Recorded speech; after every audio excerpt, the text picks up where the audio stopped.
En tu Biblia, el espacio entre Malaquías y Mateo es de una página en blanco.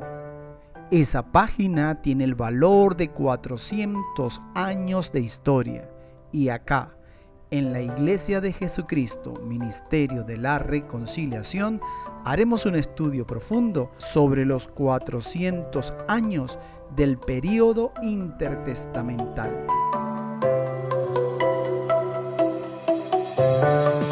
Hola, Dios los bendiga en el maravilloso nombre de nuestro Señor y Salvador viviente Jesucristo. Ahora vamos a iniciar este estudio del periodo intertestamentario. Es fundamental entender qué ocurrió en este periodo si queremos tener un verdadero entendimiento no solo de los evangelios, sino del Nuevo Testamento. Es así entonces como iniciaremos este estudio del periodo intertestamentario. Veamos entonces el contenido de este estudio que vamos a hacer. Tendremos una introducción donde nos preguntaremos cómo hemos de llamar a este periodo, 400 años de silencio o era intertestamental. También veremos un poco el flujo de la historia en el Antiguo Testamento para ponernos en contexto. ¿Y qué encontramos al final del Antiguo Testamento? Esto corresponde al capítulo 1. En el capítulo 2 veremos cómo reconstruir estos 400 años de historia. También veremos en el capítulo 3 los imperios influyentes durante este periodo de 400 años. Y en el capítulo 4 veremos el nacimiento del Señor Jesucristo. Entonces les sugiero que se pongan cómodos, busquen papel y lápiz y comencemos este estudio acerca de la era intertestamental. Si ustedes van a sus Biblias, se encontrarán que el último libro del Antiguo Testamento es el libro de Malaquías. Luego pasarán una página en blanco y se encontrarán con el libro de Mateo. Sin embargo, entre Malaquías y el libro de Mateo transcurrieron al menos 400 años. Algunos estudiosos llaman a este periodo el periodo de silencio. Sin embargo, yo no estoy muy de acuerdo con esa teoría. Pienso que decir 400 años de silencio no le hace justicia a la palabra de Dios, dado que Dios siempre se comunica. Incluso estos 400 años estuvieron profetizados por Daniel y nos narra la historia de todo lo que iba a suceder en ese periodo. Y encontramos que Dios siempre está comunicándose. El camino se estaba preparando. Estos 400 años tienen un gran contenido de historia. Hay mucho flujo de historia en él y lo veremos ahora en este estudio. Entonces, para ponernos en contexto, me gustaría primero ver el flujo de la historia en el Antiguo Testamento. El Antiguo Testamento va desde Génesis hasta el libro de Malaquías.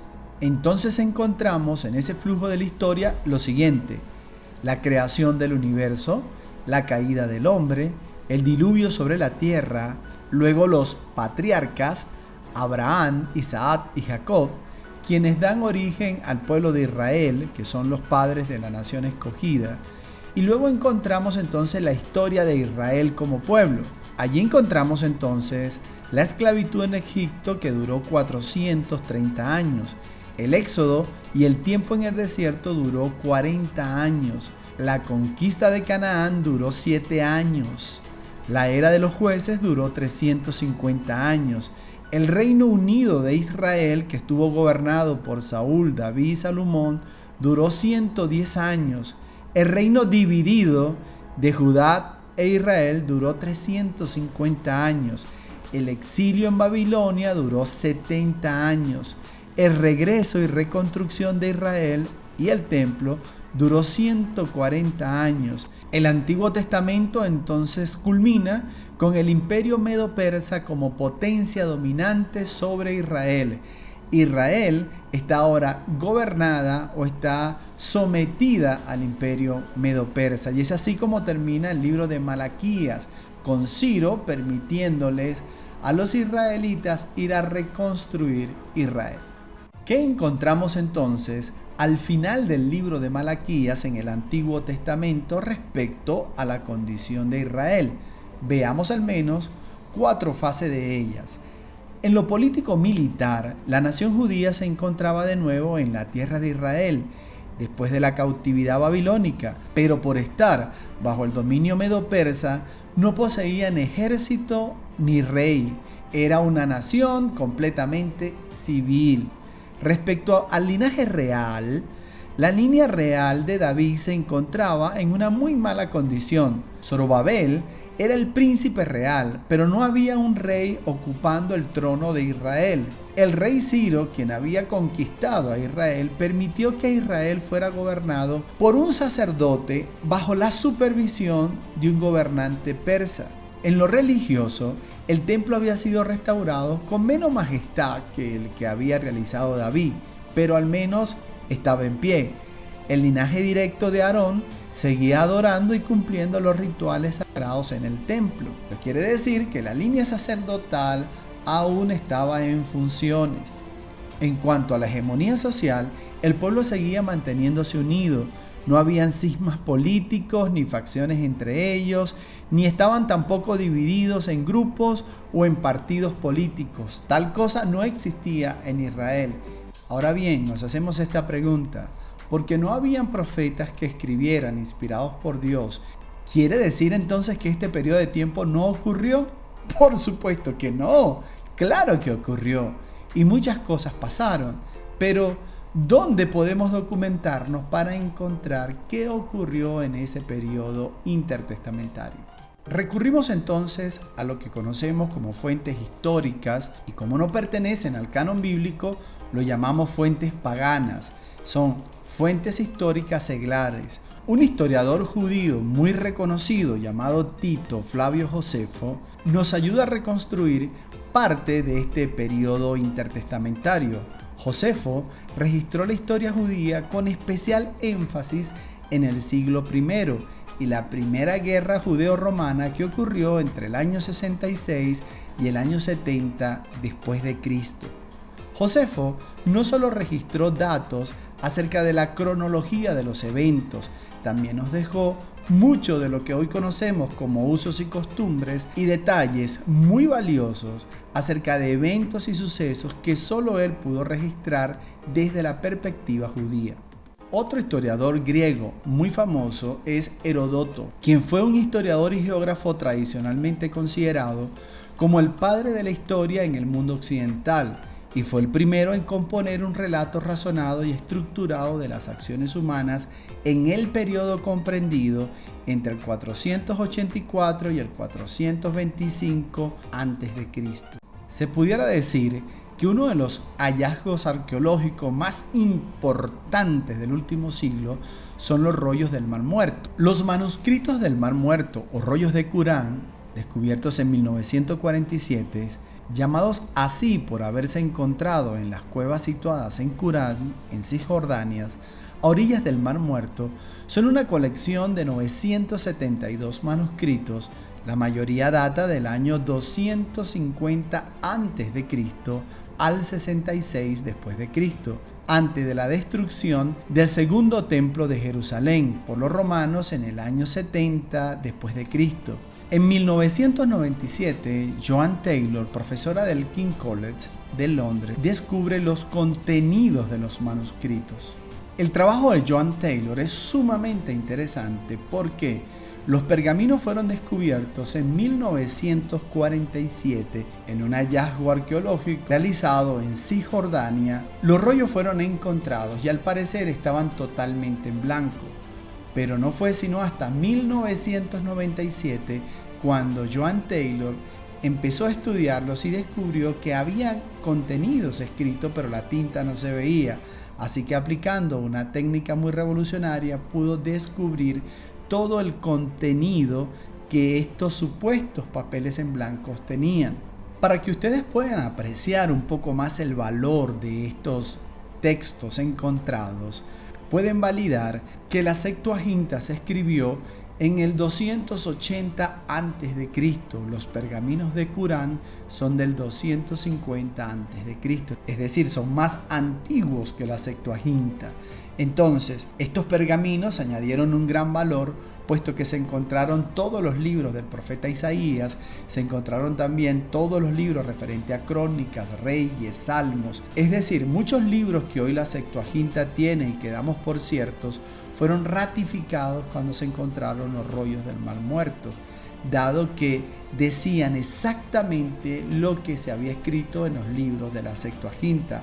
Los rollos del Mar Muerto apoyan una gran riqueza, dado que estos 972 manuscritos también poseen muchos libros apócrifos, de los cuales ya vamos a conversar, y muchos libros históricos escritos por diversas personas que nos permiten reconstruir parte de lo ocurrido en estos 400 años intertestamentales.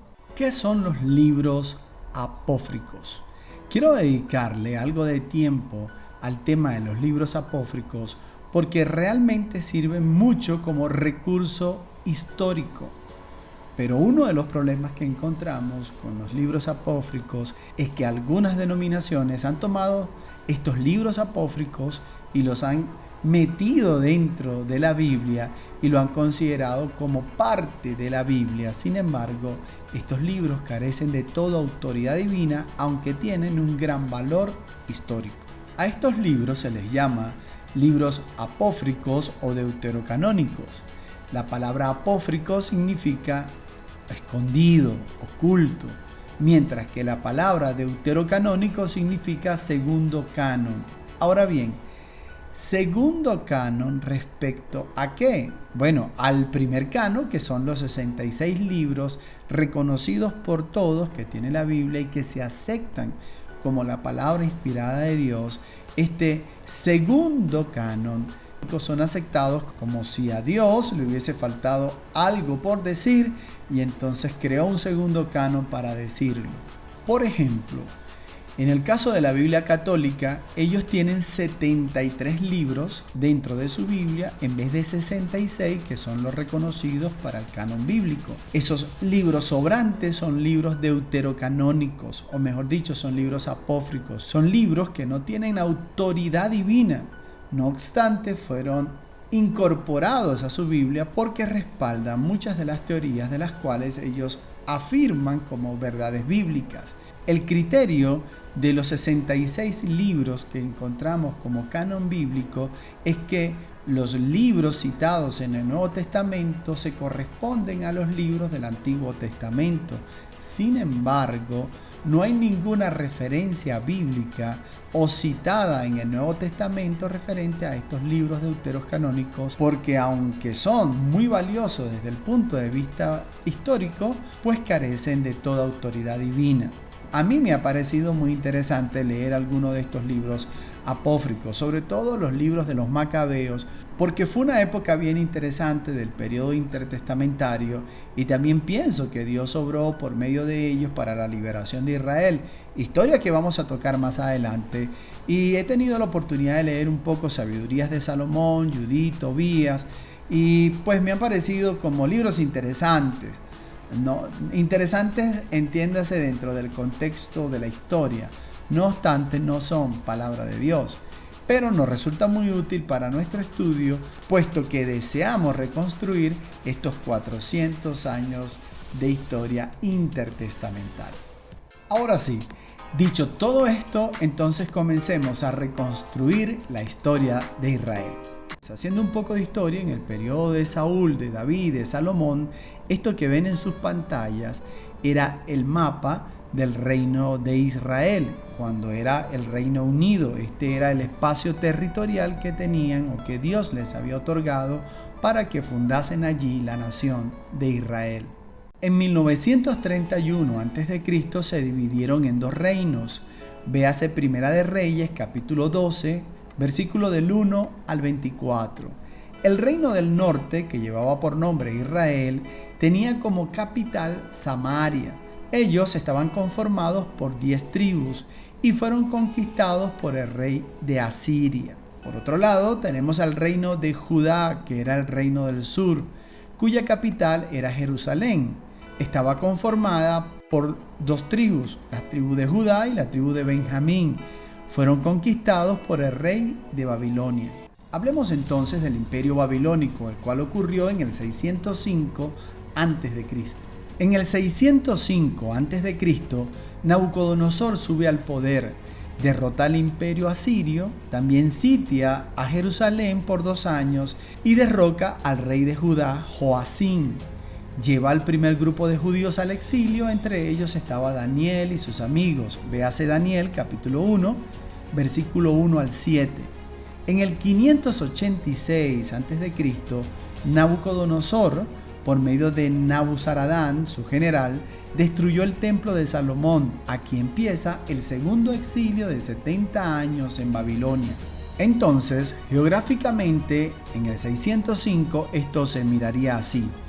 Babilonia se convierte en un imperio, el imperio babilónico, que es toda esta marca roja que ustedes ven, conquista Israel o conquista los 2 reinos de Israel, el norte y el sur, expandiendo todo su territorio. Luego viene la deportación y son llevados entonces por todo este territorio a Babilonia, donde se habrían de cumplir los 70 años de exilio. Cuando estamos en el Nuevo Testamento nos damos cuenta que existen unos lugares que se llaman sinagogas. Bueno, estas sinagogas se cree que se crearon durante el exilio en Babilonia. Dado que no había templo para adorar, entonces ellos crearon unos espacios o unos lugares donde reunirse para continuar leyendo la Torá o las leyes. Sigamos ahondando en este tema. La palabra sinagoga tiene el mismo significado en toda la Biblia, la cual se traduce como congregación, asamblea o estar juntos. Se trata de un sitio de comunión y de estudio, pero también de debates, diálogos e interpretación de la Torá. De allí su nombre hebreo, Casa de la Asamblea. En sus comienzos, no siempre se trataba de edificios construidos específicamente para el culto. Cualquier local podía ser las veces de lugar de reunión, pero con el tiempo se utilizaron grandes edificaciones destinadas expresamente para hacer sinagogas. Generalmente las sinagogas están orientadas hacia Jerusalén. Al fondo se halla un armario que contiene los rollos de la ley, la Torá, y estos rollos eran escritos en pieles y a mano, y eran rollos muy costosos. Incluso ahorita, si usted quisiera una copia de la Torá, seguramente estaría preparando su bolsillo para pagar unos 500 o 600 mil dólares, porque el trato que se le daba a esta piel y el trato que se le daba a la tinta con la que se iba a escribir era realmente muy costoso. Y cada sinagoga tenía un rollo de la Torá o distintos rollos de la Torá. Las sinagogas dieron origen a un nuevo cargo denominado rabino o rabit. Ya ustedes lo han escuchado cuando van al Nuevo Testamento, que los discípulos se refieren al Señor Jesús como rabí. Ahora ya les explico un poco de qué va este tema de rabino. Un rabino es un maestro, un jefe espiritual de la comunidad judía, que tiene entre sus funciones interpretar las Sagradas Escrituras, instruir a los jóvenes, predicar sermones, celebrar bodas, etc. Estos rabinos fueron originalmente escribas que habían memorizado y escrito todos los libros de la Torá y el Pentateuco. Ahora bien, ellos ya no tenían sacerdotes, ellos ya no tenían esa referencia de guía espiritual que les daba el templo. Allá a los judíos no les servía simplemente que les leyeran la Torá, ellos necesitaban que se las explicasen, puesto que ustedes saben, el pueblo va creciendo, van naciendo nuevos niños en el pueblo y se requiere pues que las personas jóvenes tengan conocimiento de la Torá y de la ley, pero no era posible simplemente leyéndosela, había que explicarlas. Digamos que los más calificados para poder explicar todos los libros de la Torá y el Pentateuco eran los escribas, porque eran los que poseían el conocimiento suficiente para poder hacer explicaciones referente a la ley. Hagamos referencia entonces de un escriba famoso que todos conocemos.